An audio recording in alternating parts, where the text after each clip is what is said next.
Boa tarde a todos, muito bem-vindos à 42ª edição do Congresso Internacional da Propriedade Intelectual, promovido pela ABPI.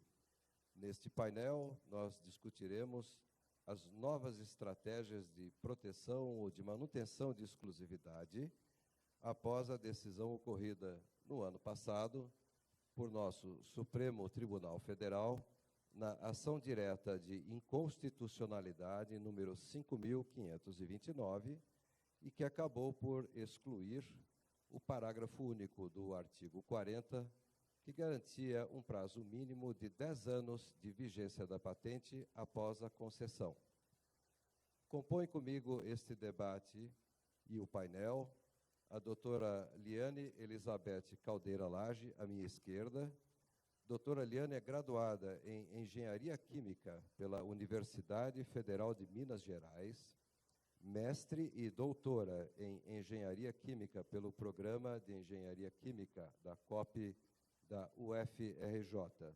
É também pós-graduada em Propriedade Intelectual pelo Cefet do Rio de Janeiro. Doutora Liane foi pesquisadora na Petroquímica do Nordeste Copene e pesquisadora na COP da Universidade Federal do Rio de Janeiro, no Laboratório de Processos através de Membranas. Desde 1988, doutora Liane é pesquisadora em Propriedade Industrial do INPI, Instituto Nacional da Propriedade Industrial, tendo assumido os seguintes cargos: chefe da Divisão de Química Orgânica em 2004, Coordenadoria Geral de Patentes e, em 2011, a Diretoria de Patentes, Programas de Computador e Circuitos Integrados em 2018. Quero também saudar agora aqui ao meu lado direito a doutora Maria Isabel Giachetti de Moraes, que é formada em Direito pela Universidade Mackenzie, com pós-graduação em Direito de Processo Civil pela Pontífice Universidade Católica, PUC, tendo trabalhado por anos em escritórios de advocacia empresarial. Doutora Isabel é também professora convidada do MBA Gestão da Inovação em Saúde e atualmente responsável pela área de patentes da Sanofi, uma indústria farmacêutica, e responsável por essa área em todo o território da América Latina. À minha direita também temos aqui a presença do Dr. Arthur Gomes. Dr. Arthur é advogado atuante na indústria do agronegócio, com experiência em temas ambientais, regulatórios e de propriedade intelectual. Dr. Arthur é gerente jurídico e de propriedade intelectual da CropLife Brasil. Eu queria, então, novamente dar as boas-vindas aqui aos nossos palestrantes, à nossa audiência, ao nosso público que está online, nos acompanhando pela internet. Nós vamos dar início ao painel, teremos inicialmente a fala da doutora Liane Lage, depois, em seguida, ouviremos o doutor Arthur e doutora Maria Isabel Giachetti, e ao final, então, das 3 exposições, nós abriremos para perguntas e respostas dos que estão aqui presentes e também do público online. Então, para dar início ao trabalho e contextualizar um pouco aqueles que acompanham e talvez não acompanhem tão de perto o assunto, essa ação direta de inconstitucionalidade veio a extinguir um dispositivo legal que estava vigente há mais de 25 anos e que garantia um mínimo de 10 anos de vigência para as patentes.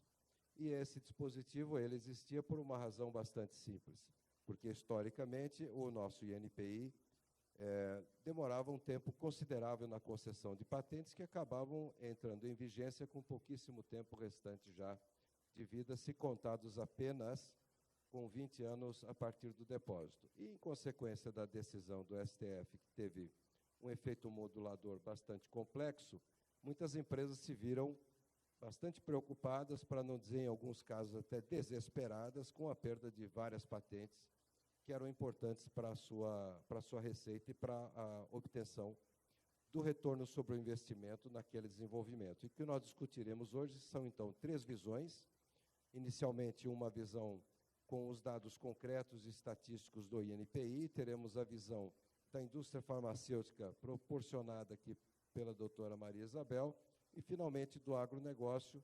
E a intenção desse painel é que discutamos aqui quais são, afinal, as estratégias ou ações que as empresas podem tomar, principalmente aquelas que perderam várias patentes, para conseguir um mínimo de exclusividade no mercado. Então, sem mais, eu passo a palavra à doutora Eliane Lage e convido a iniciar a sua apresentação. Obrigado. Obrigada, Roberto. Eu cumprimento a mesa em seu nome e agradeço a nossa audiência pós-almoço aqui, que é bastante complexo retornar do almoço para assistir uma palestra, de certa forma, com um assunto mais aquecido. De fato, eu venho aqui mais para apresentar números do INPI e colocar a nossa posição, diferentemente do que o Roberto colocou aqui, que o parágrafo único do artigo 40, ele era porque o INPI atrasava. Eu entendo que o parágrafo único do artigo 40, ele foi inserido na lei com uma perspectiva de, caso houvesse algum atraso no exame do INPI, o parágrafo único fosse implementado. Infelizmente, ao longo dos anos, a gente foi observando que o INPI não recebeu a atenção e nem houve uma preocupação sobre o tema propriedade intelectual e, dentro dele, industrial, suficiente para que essa atenção fosse dada ao INPI, tanto em termos de infraestrutura, quanto em termos de recursos humanos. Então, ao longo do tempo, esse backlog realmente foi tomando uma amplitude tão grande que ele deixou de ser a exceção e passou a ser a regra. E, evidentemente, quando nós temos uma atuação do parágrafo único como regra, ou seja, basicamente, toda patente que o INPI concedia trazia junto uma extensão em função do nosso atraso do backlog, nós estávamos impactando o nosso mercado, né? Tanto do ponto de vista da expectativa do titular do direito, que não sabia quando o seu direito seria concedido e se seria concedido, e tanto do genérico, que é um dos objetivos também do sistema de propriedade industrial, de colocar em domínio público uma matéria protegida por patente após 20 anos do seu depósito de proteção. Então, o que vinha acontecendo com o INPI, ele não atendia nenhum dos lados, né?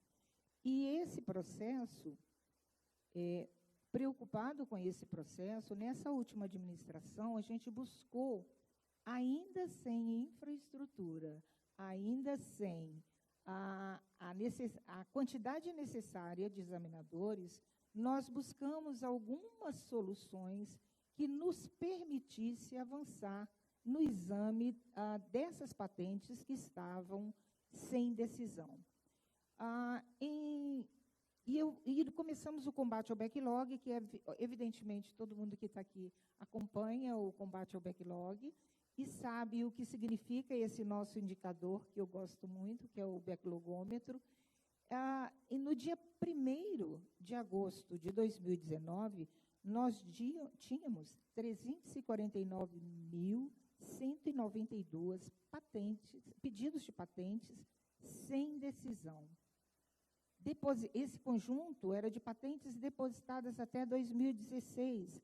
E, nesse conjunto, eu estava falando de patentes de 96, de várias patentes que, ao longo do tempo, ou por motivos operacionais, por motivos de digitalização, essas patentes muitas vezes se perderam dentro do próprio INPI. Essa é uma realidade.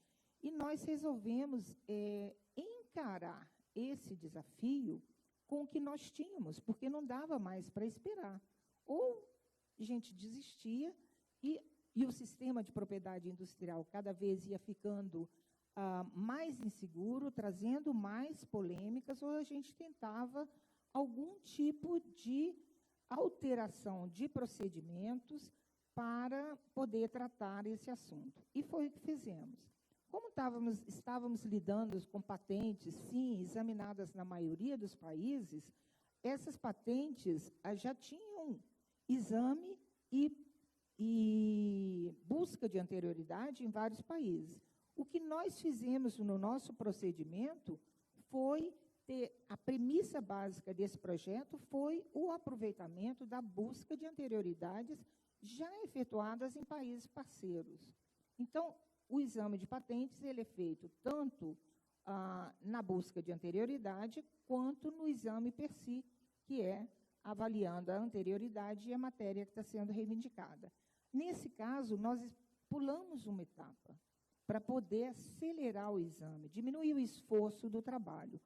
E também fizemos uma série de simplificação de procedimentos. Além disso, entramos com um programa de gestão de pessoas que nos permitia ter um aumento de produtividade através do teletrabalho. Então, os nossos examinadores, com um comprometimento de aumento de produção, foram para casa, trabalhar diretamente de casa. E hoje todos sabem, após a pandemia, que trabalhar em teletrabalho evita todo o desgaste de transporte e uma série de outros benefícios que permitem um aumento da produtividade do examinador. E essa era a nossa proposta em 2019, chegar ao final de 2021 com 80% dos nossos pedidos decididos. Foi um grande desafio, foi uma dedicação de todo o nosso corpo gestor, de todos os nossos examinadores, uma mudança realmente até de mindset, porque mudava todo o nosso procedimento de trabalho, e nós chegamos, e nós vencemos. Em 2021, com muito orgulho, chegamos a quase 77%, e isto, quando no nosso ponto de partida, alcançar esta redução era, digamos assim, inacreditável para muitos. Muitos duvidaram, muitos questionaram, tivemos muitos percalços, mas nós tivemos algo que nós precisamos trabalhar mais vezes no Brasil. Nós tivemos o apoio de toda a sociedade. Nós tivemos a união de sociedade sem olhar lados, mas olhar para o país, olhar para o futuro do país.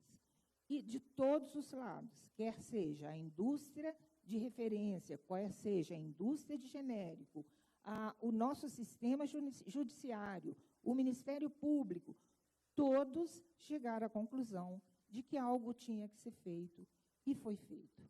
E esse trabalho conjunto de toda a sociedade é algo que não podemos esquecer. Foi um movimento único, né? E terminamos 21 sabendo que algumas áreas específicas, como telecomunicação, biotecnologia, nós não conseguiríamos avançar na velocidade que avançamos nas outras áreas, porque falta recursos humanos.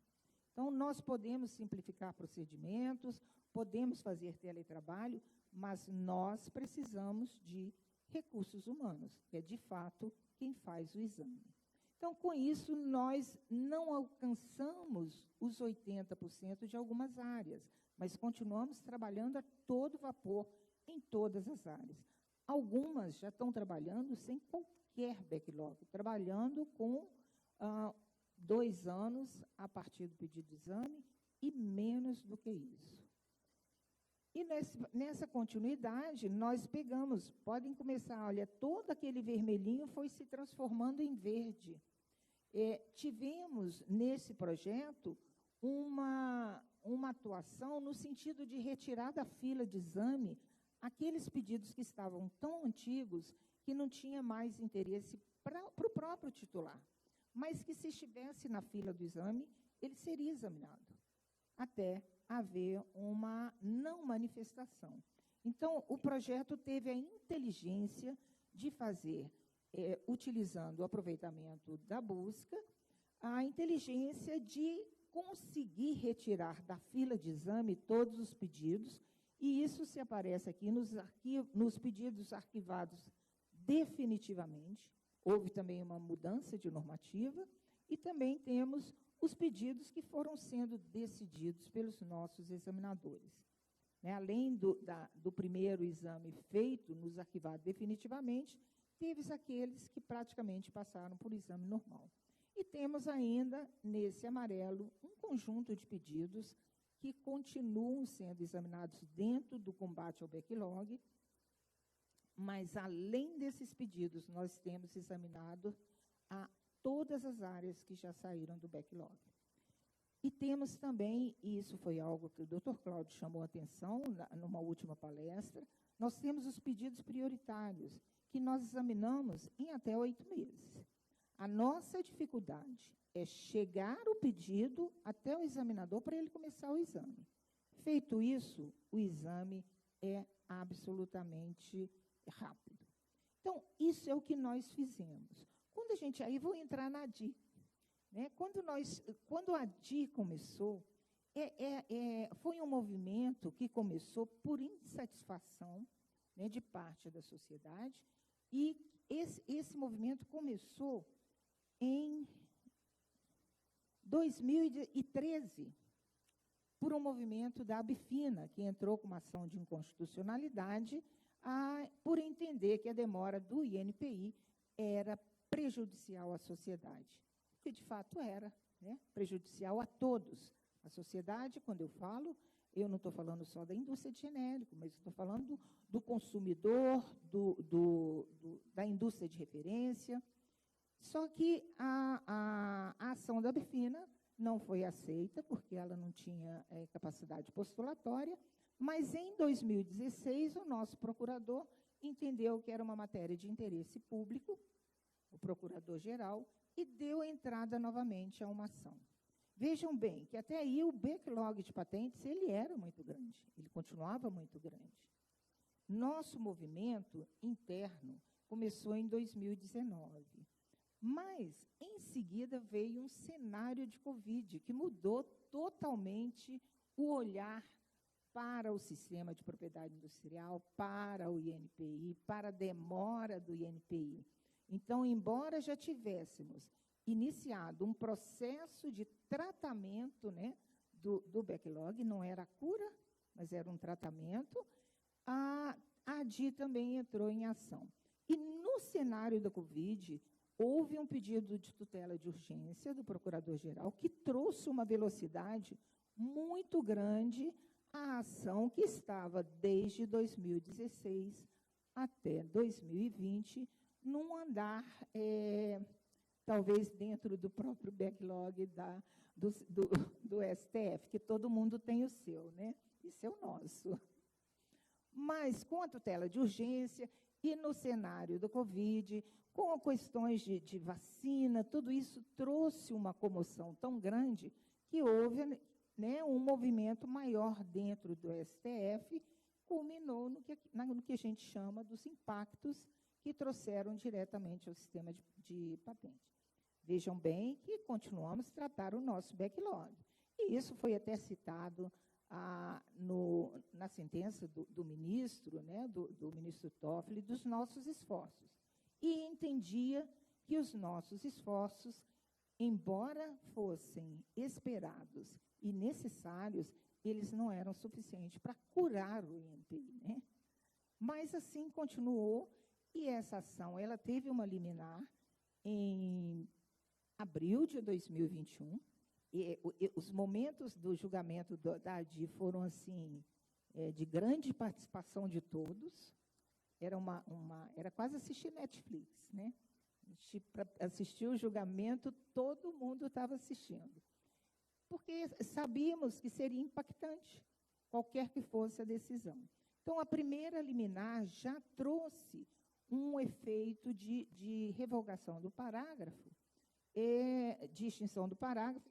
Se eu errar em termos jurídicos, me perdoem, porque eu sou uma engenheira e sou operacional.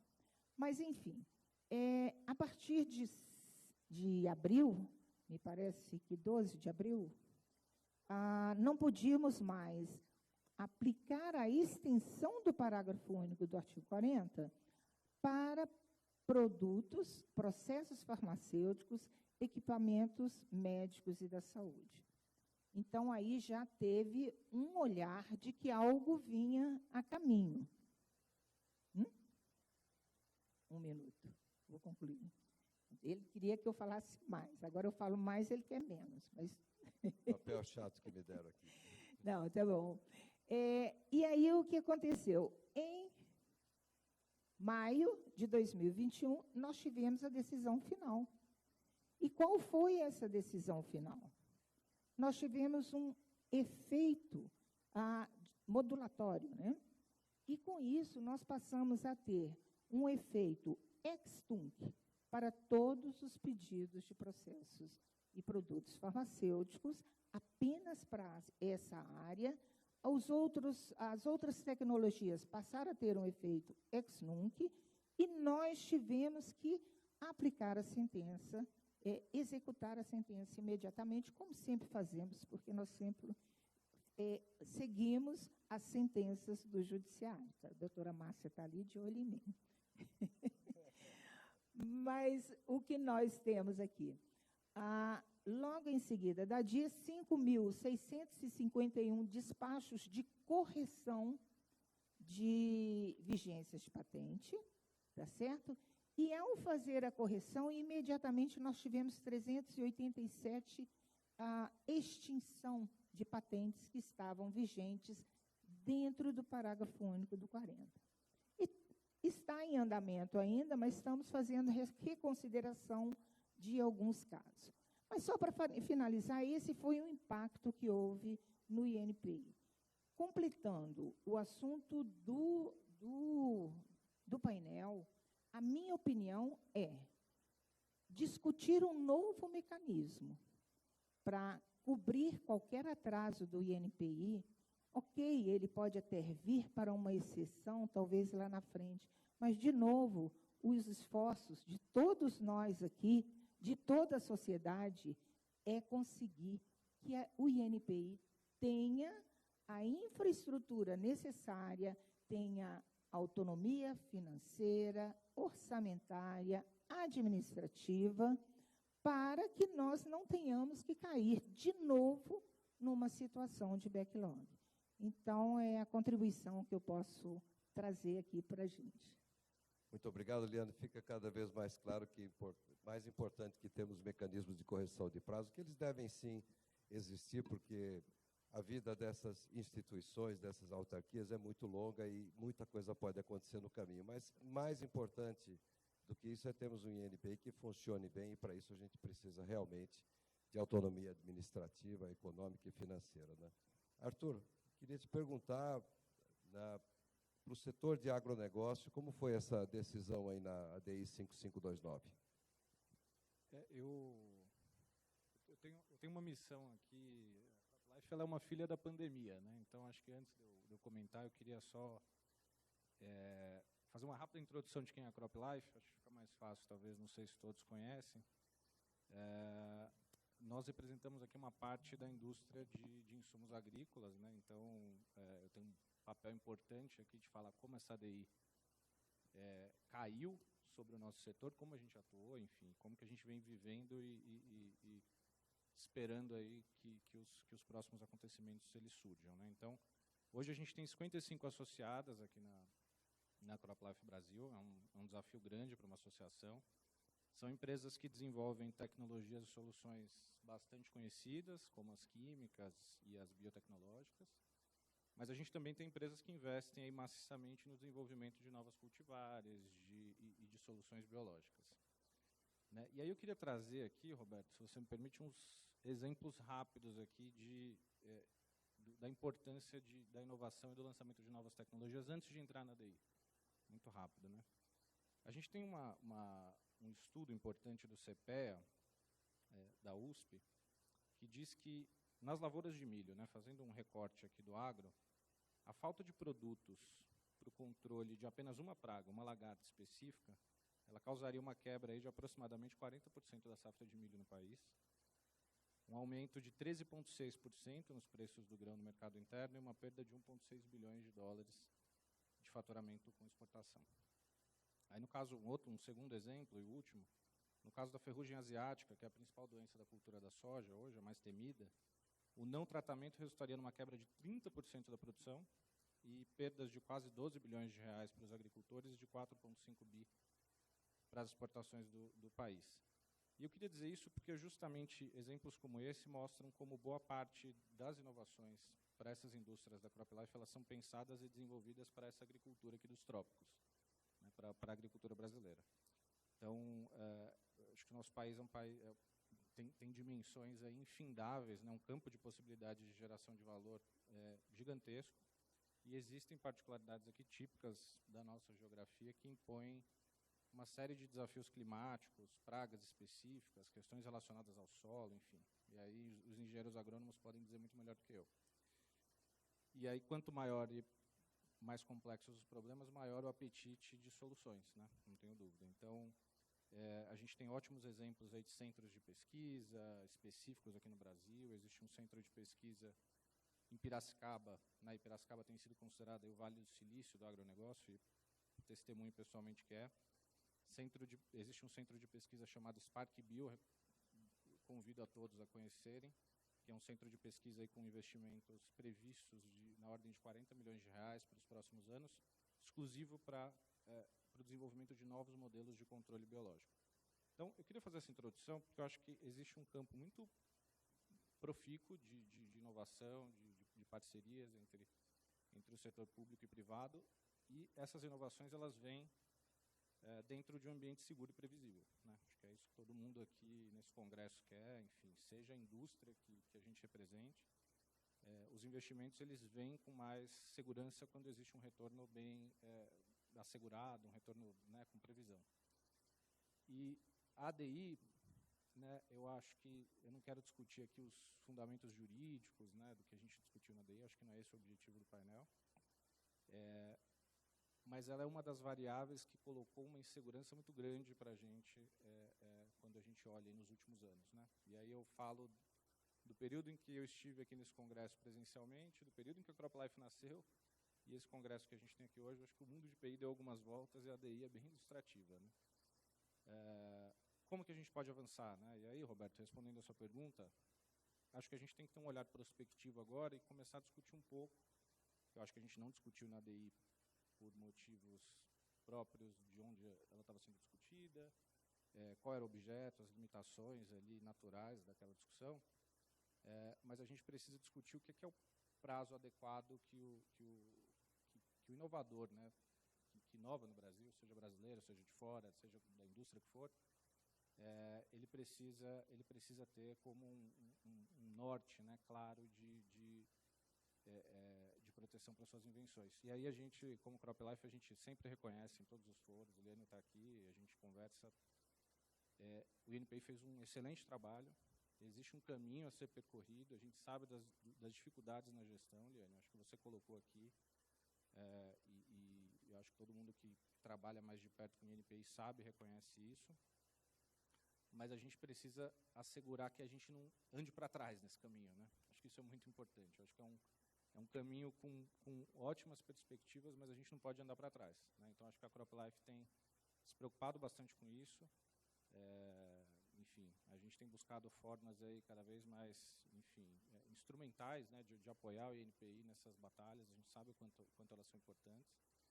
E existem muitas variáveis aí em cima da mesa, né? Mas eu acho que tudo que a gente busca aqui como agro, e eu sei que a Bel também vai numa linha muito parecida aqui pela Sanofi, é um ambiente seguro e previsível, né? Eu acho que é isso que a gente precisa, e não só a indústria de inovação, e aí, né, fugindo de dicotomias, né, porque a CropLife tem empresas, todos conhecem aqui, a gente tem empresas como Bayer, BASF, que estão para além do agro, mas a gente tem empresas como Suzano, uma empresa nacional que investe em eucalipto, a gente tem empresas de biológicos como Copert, Balagro, Simbiose, empresas como TMG, Grupo Dom Mário. Então, a gente tem uma miríade de empresas com diferentes interesses, mas é unânime quando a gente está nos nossos grupos de discussão de propriedade intelectual, que decisões como essa, elas preocupam pela falta de previsibilidade, né? Então, um susto como esse ninguém gosta de tomar. Então,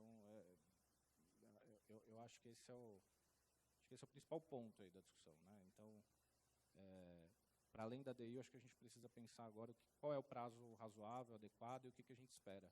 E eu não queria deixar de mencionar um projeto de lei que foi recentemente apresentado pelo deputado Alexis, acho que provavelmente todo mundo aqui que está mais perto do assunto deve ter acompanhado, e queria dizer que, dentre outros pontos que esse PL aborda, existe lá uma proposta de um procedimento administrativo que é bem diferente daquilo que a gente tinha, que foi discutido, né, na Lei 5529, e é um procedimento administrativo que, na nossa visão, faz todo sentido para o caminho que o Brasil quer percorrer, que me parece que quer percorrer aí nos próximos anos. Então, queria manifestar aqui também esse apoio. Eu acho que o Legislativo talvez seja o local ideal para a gente discutir isso. Talvez, acho que na nossa visão, é o local ideal. Não quero desconsiderar todas as discussões super interessantes que estão acontecendo no GIP, acho que elas são muito valiosas. Fica um elogio também ao Ministério da Economia, o Miguel, o time, Natália, do Ministério da Economia, que eu sei que estão aqui no Congresso, tem feito um excelente trabalho. A gente tem explorado consensos e principalmente os dissensos.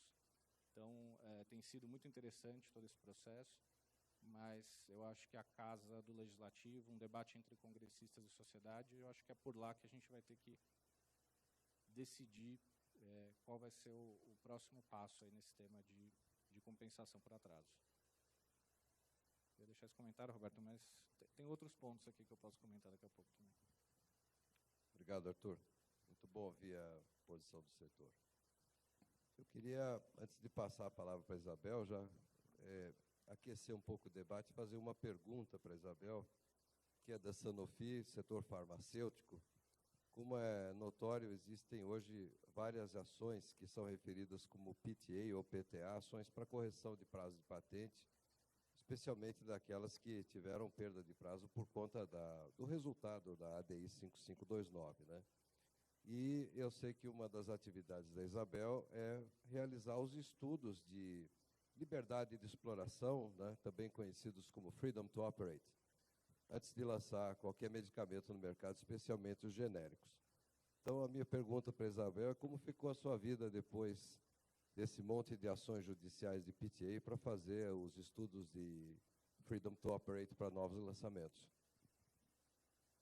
Obrigada por uma questão tão fácil para começar aqui a minha vida, Roberto. Bom, eu queria, antes de responder a sua questão, eu queria... um comentário que a gente sempre faz aqui na BPI é que a gente encontra sempre as mesmas carinhas, né, todo ano. E depois de 2 anos de pandemia, na realidade, é uma felicidade encontrar todo mundo aqui. Foram anos duros, a gente perdeu amigos no caminho. Então, eu fico muito feliz de estar aqui hoje, encontrando as mesmas carinhas e ter a oportunidade de construir novas amizades, debater em alto nível com profissionais que são referência para o nosso setor. Então, hoje o nosso tema aqui, ele traz o tema, inclusive, ele traz uma palavra que é muito ingrata quando a gente fala do setor farmacêutico, que é a exclusividade. Então, quando se tratam de patentes farmacêuticas, e o Roberto falou, para quem não me conhece, eu sou da Sanofi, falar em exclusividade é um tema que causa um desconforto. E esse é um tabu que tem que ser criado. Que tem que ser tratado, ele foi criado, mas ele tem que ser derrubado. Porque a gente já viu aqui, hoje de manhã a gente teve uma palestra muito, muito interessante com o Robert de Veragine e também com o Ricardo Sichel, que trouxe alguns temas aqui falando de como funciona o mercado farmacêutico, de como é o desenvolvimento de uma nova droga. E dentro da minha empresa, a gente tem o lançamento de medicamentos genéricos também.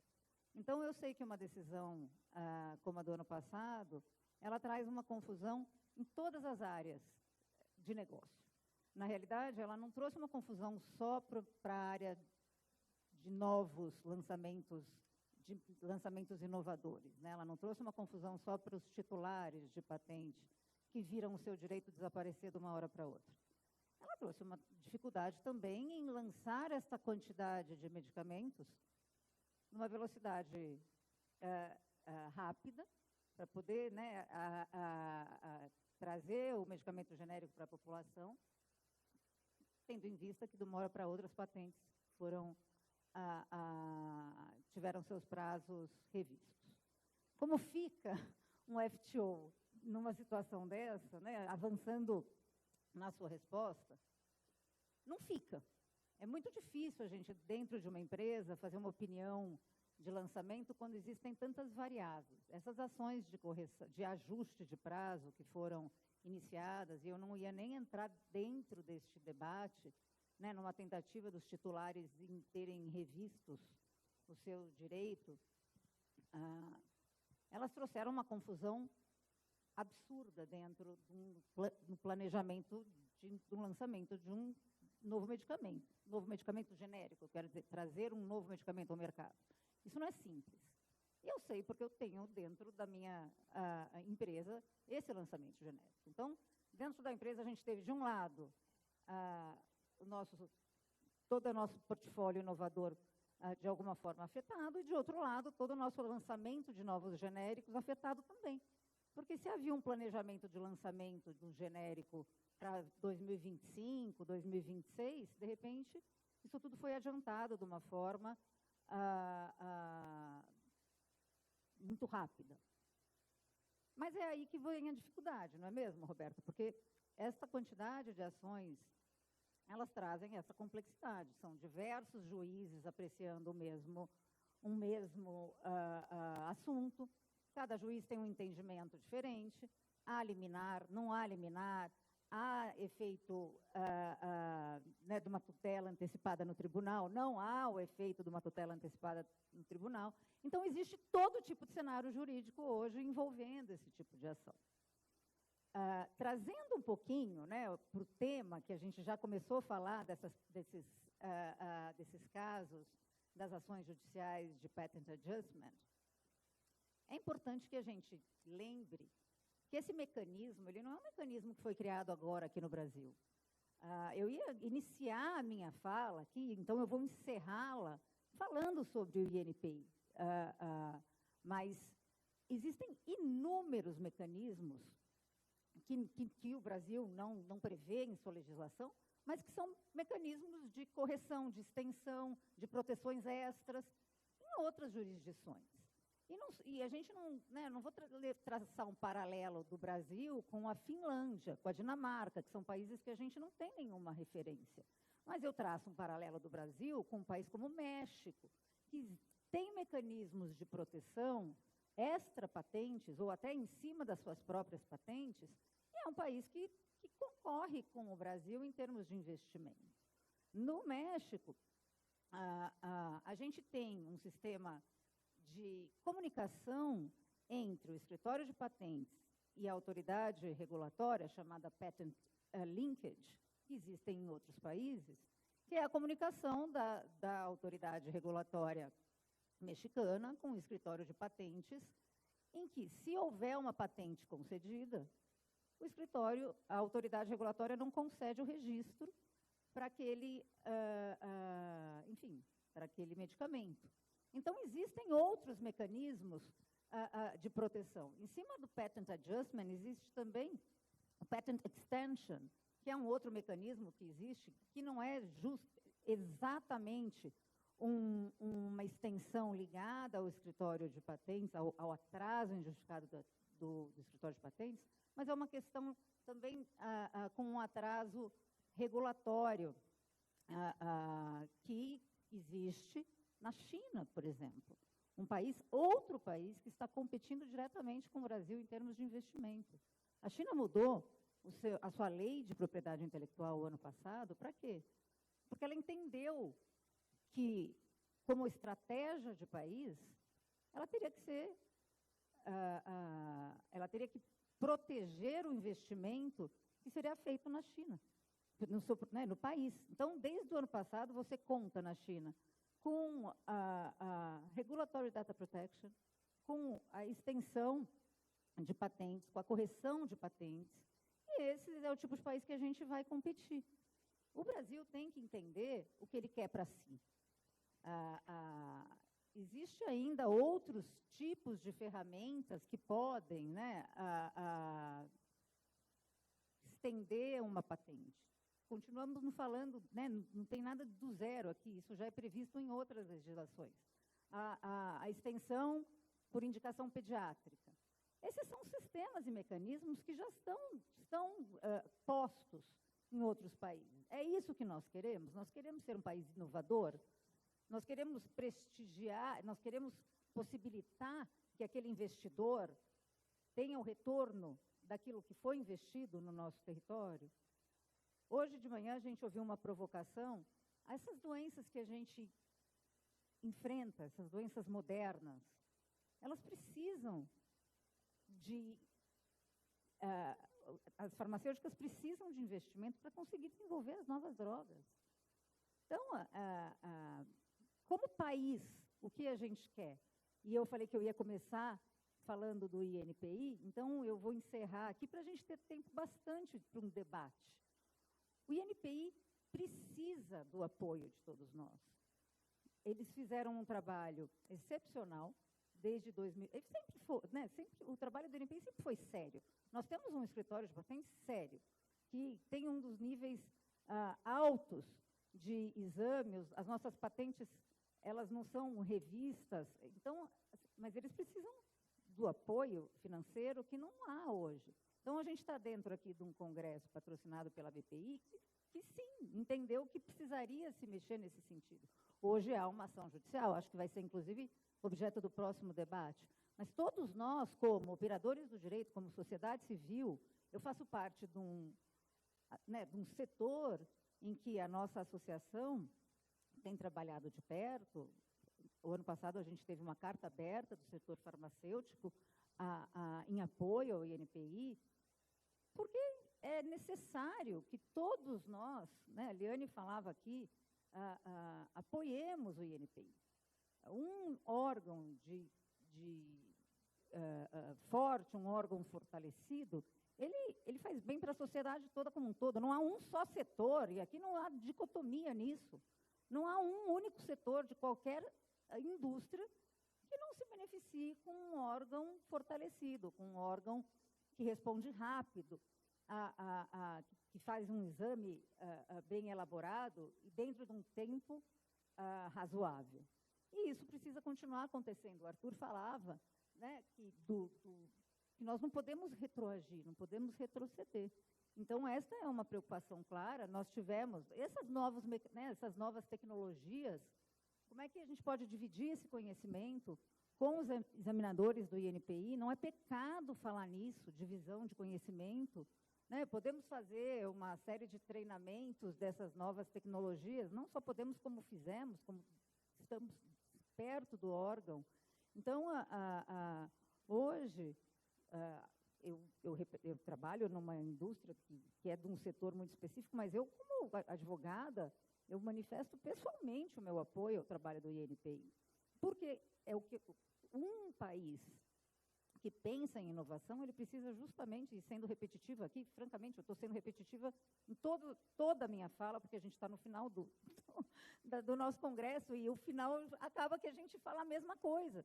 A gente precisa de um país com regras claras, a gente precisa tratar de temas sem que sejam tabus, a gente precisa pensar em inovação, a gente precisa pensar em garantir o recurso para essa inovação. Inovar custa caro.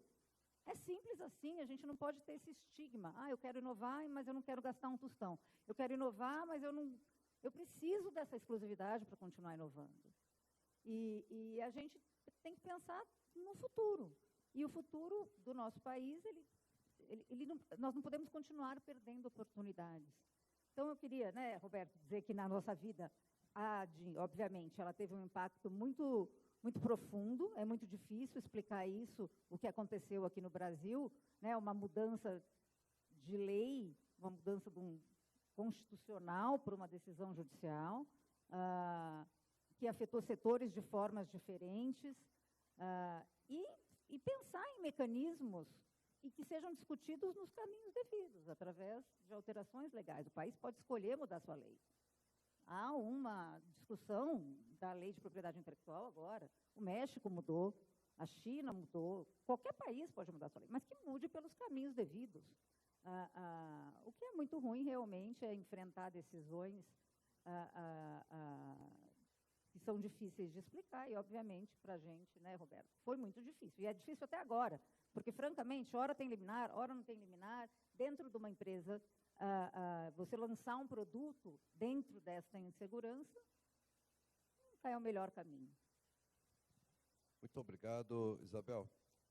No setor farmacêutico, onde eu trabalhei há algum tempo, nós temos uma série de patentes que são depositadas de acordo com o estágio de desenvolvimento de um novo composto, né? Então, existe aquela patente precursora, que é a chamada patente de composto, e a maioria dessas realmente perdeu a vigência com essa decisão do STF na ADI 5529, mas nós temos outras patentes também, que são as patentes de processo de fabricação, as patentes de aplicação terapêutica específica, e não é novidade para ninguém aqui, e para quem for, fiquem sabendo que um determinado produto, ele pode ter 1, 2, 10 ou até 20 patentes, várias delas, né? Com essa decisão da ADI 5529, que extinguiu várias, se não me engano, 5 mil patentes, não foi, Eliane? Em torno de 5 mil patentes, né? Em torno de 5 mil patentes do mercado brasileiro, a maioria delas do mercado farmacêutico, porque no efeito modulador foi aplicada a regra ex-tunc, né? Então, a maioria delas é farmacêutica. Então, as indústrias farmacêuticas realmente ficaram sem chão para atuar contra cópias indiscriminadas de seus produtos, ou pelo menos acharam que estavam nessa condição por conta da perda, principalmente da patente do composto, né? E eu estou elaborando isso, Arthur, para te fazer uma pergunta logo a seguir, tá?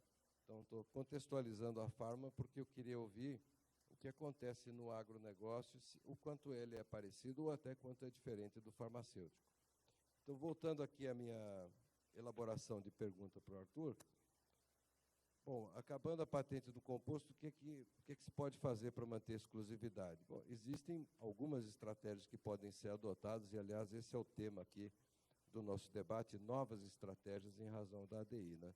Uma delas seria, por exemplo, olhar para algumas patentes que normalmente ficam relegadas a um segundo plano. Algumas empresas tendem a achar essas patentes até um pouco feinhas, assim, né? Porque não é a patente do composto, né? Mas é uma patente de processo de fabricação, uma patente de formulação específica e que pode ajudar, sem contar, obviamente, outras estratégias que podem ser adotadas, né, Isabel? Você sabe muito bem, tenho certeza, aplica isso, na área regulatória, né? Para buscar averiguação da qualidade do produto, se o produto genérico ou similar atende à especificação técnica que está ali na Anvisa, né?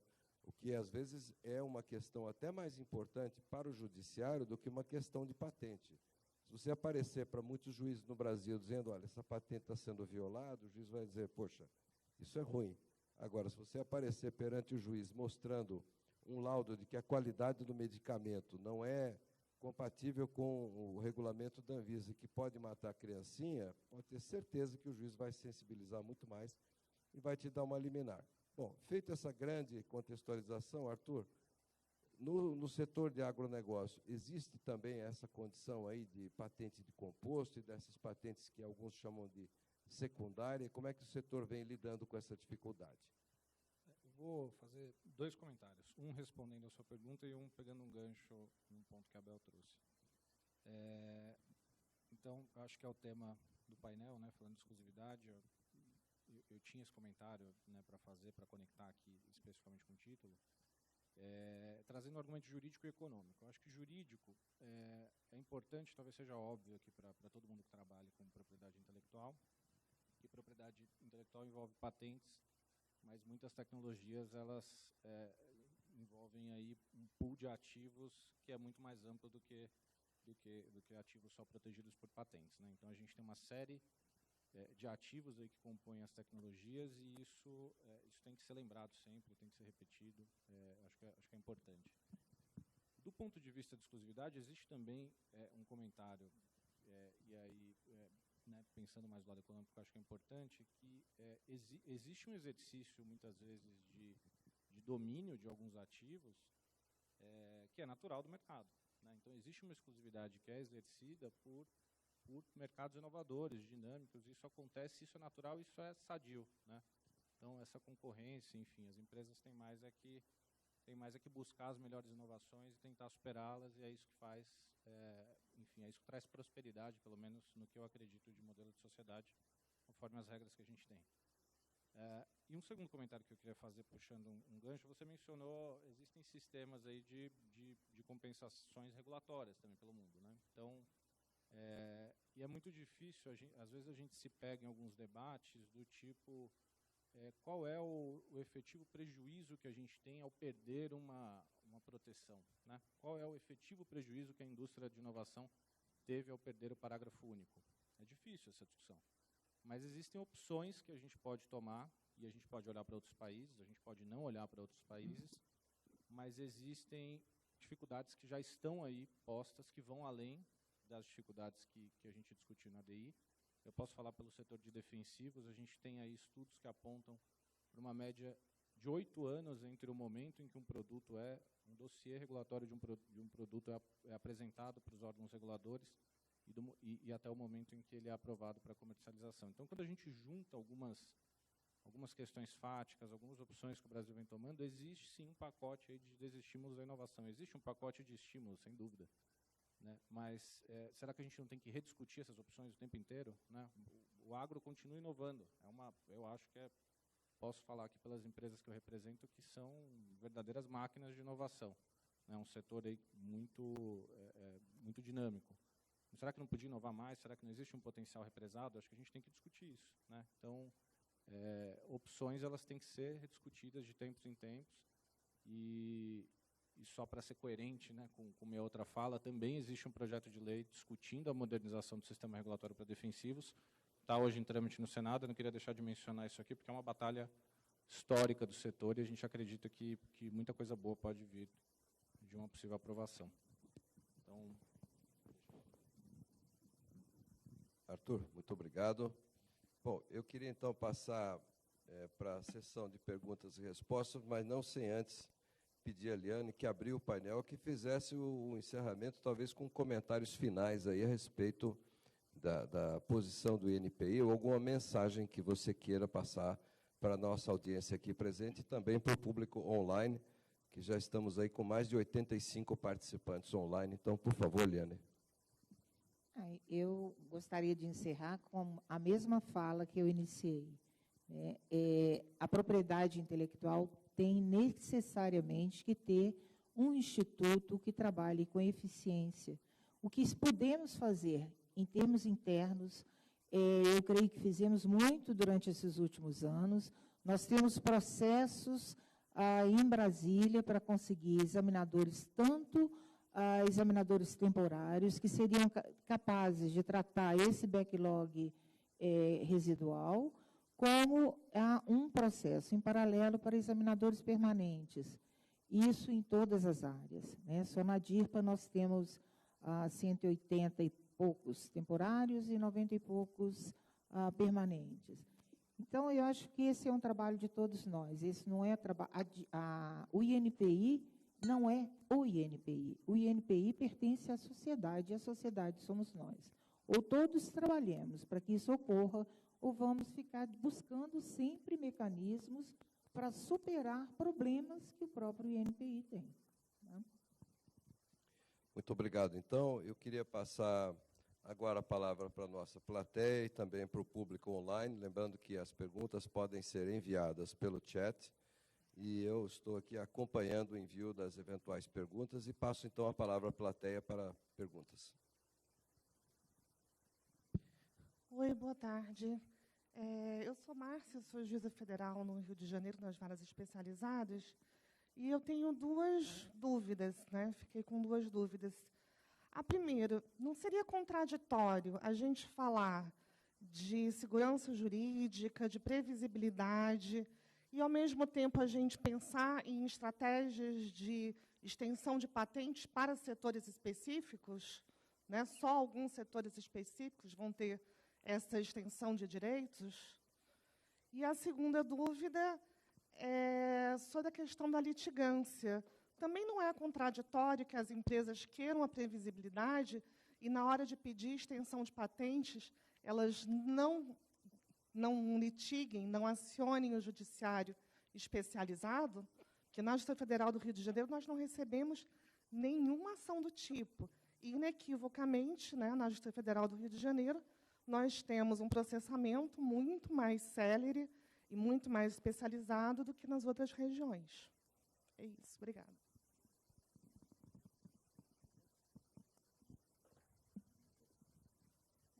Eu posso responder. Eu acho que essa... É que agora eu não estou... É porque ela está bem atrás aqui.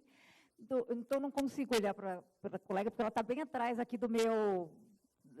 Isso, obrigada. Que aí eu consigo ver você. Olá. Eu vou tentar, né? Eu não falo por essa estratégia. Isso não foi uma coisa, né, estrategicamente discutida. O que eu acho é que essas ações judiciais, elas foram uma reação a uma única ação judicial, a uma decisão judicial. Então, eu não vejo como contraditório falar em segurança jurídica e a proteção para alguns setores. Eu acho que a segurança jurídica são regras claras. Então, se a gente vai falar de uma alteração legal através do seu meio próprio, vai alterar uma legislação, isso vai ser discutido no legislativo, todo mundo vai ter, né, dentro de uma discussão de alteração, os caminhos vão ser seguidos. Existem exceções a exceções, então eu não vejo como contraditório. E onde as ações foram distribuídas, eu não tenho nem como comentar. Na realidade, isso foi uma decisão de cada empresa, eu não falo pelo setor, mas, de verdade, né, a sede do INPI está em Brasília, então acho que essa foi uma decisão.